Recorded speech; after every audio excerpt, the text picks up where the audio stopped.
Ayun, yan ang napakadaming dot to. Thousand o millions of dots yata to eh. Kaya matagal matapos tong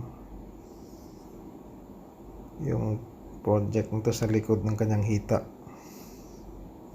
Yan lang. Umabot lang ng mga 5 oras yata. Kaya ang tagal yan. Sige guys, panoorin nyo na lang. Maganda tingnan sana kung mayroon akong picture. Kasi wala ako nakuha picture na kasi gabi na kami natapos nito. Yun, tagal na to. Sige.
Dito nga pala yung ginamit kong makina rito, yung ginawa ko lang to, homemade tattoo machine yan. Ako lang gumawa nito.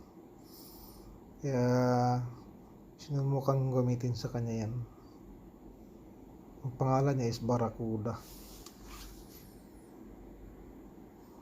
Yan ang ginawa kong makina na pinaka-latest yata ito gawa ko. Ang ganda rin gamitin. Yan na siya.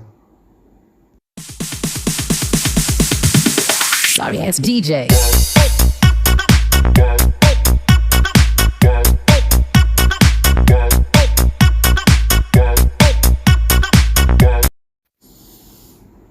Actually guys ang video na to mahaba to masyado. Kaya ang ginawa ko, fast forward ko na lang, time lapse, tapos yung remaining video pinutol ko na lang. Tsaka yung kasi nag break time pa kasi kami nito Kaya makikita nila yung picture pagkatapos nito na medyo hindi pa tapos.